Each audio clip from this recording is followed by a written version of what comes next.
இன்னைக்கு கேப்டன் அவர்களோட நினைவிடத்தில் ஒரு குரங்கு ரொம்ப நேரமாக உட்கார்ந்து இருந்ததை பார்த்து பொதுமக்கள் எல்லாருமே மிகுந்த ஆச்சரியத்தில் இருக்காங்க. கேப்டன் அவர்களோட உடல் தேமுதிக தலைமை அலுவலகத்தில் தான் புதைக்கப்பட்டிருந்துச்சு. அந்த இடம் கூடிய சீக்கிரத்தில் கல்லறையாக மாறப்போகுது. அந்த இடத்துல எப்போதும் விளக்கெறிகிற மாதிரி செய்ய போகிறாங்க. கேப்டன் அவர்களோட உருவப்படம் அண்ட் அவரோட டைலாக்லாம் கூட வைக்க போகிறாங்க அப்படிங்கிற மாதிரி பிரேமலதா விஜயகாந்த் அவர்கள் முன்கூட்டியே சொல்லியிருந்தாங்க. அண்ட் பொதுமக்கள் தினமுமே சென்று கேப்டன் அவர்களோட நினைவிடத்தை பார்வையிட்டு வந்துகிட்டு இருக்காங்க. அந்த இடத்துல இன்னைக்கு ஒரு குரங்கு சுமார் ஒரு அரை மணி நேரமா அங்கே உட்கார்ந்து இருந்திருக்கு. அதை பார்த்த எல்லோருமே கேப்டன் அவர்களுக்கான குரங்கே வந்திருக்கு, குரங்குங்கிறது ஆஞ்சநேயரோட வடிவம், அவரே பார்க்க வந்திருக்காரு அப்படிங்கிற மாதிரி பேச ஆரம்பிச்சிட்டாங்க. கேப்டன் அவர்களோட நினைவிடத்துல விளக்கு எப்போதுமே எரியும் அப்படிங்கிற மாதிரி பிரேமலதா விஜயகாந்த் சொல்லியிருந்தாங்க. அதை பார்க்கும்போது ஏற்கனவே ஒரு பாசிட்டிவ் எனர்ஜி அங்கே இருக்கு, அதனால தான் இந்த குரங்கு கூட இன்னைக்கு வந்து ரொம்ப நேரம் அங்கேயே இருந்திருக்கு அப்படிங்கிற மாதிரி கூட பொதுமக்கள் நிறைய பேர் பேச ஆரம்பிச்சிருக்காங்க.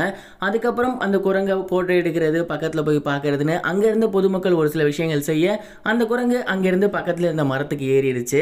உண்மையாலுமே அந்த குரங்கு கேப்டன் அவர்களை பார்க்க தான் வந்துச்சா, இல்லை அங்கே வழிபட்ட இடத்துல வாழைப்பழம்லாம் இருக்கும் ஸோ அதை எடுக்கலாம் அப்படின்னு வந்துச்சா தெரியல. பட் குரங்கு கேப்டன் அவர்களோட நினைவிட பக்கத்தில் வந்தது இப்போ பயங்கர வைரலாக போய்கிட்டு இருக்கு. இந்த ஒரு விஷயத்தை பற்றி நீங்கள் என்ன நினைக்கிறீங்க அப்படிங்கிறத கமெண்ட் பாக்ஸில் ஷேர் பண்ணுங்க. இது ஒரு புறம் இருக்க, இன்னொரு புறம் ஆக்டர் சரத்குமார் அவர்கள் கேப்டன் அவர்களோட நினைவிடத்துக்கு போயிட்டு மாலை அணிவிச்சு அங்கே தன்னோட அஞ்சலியை செலுத்தியிருந்தாரு.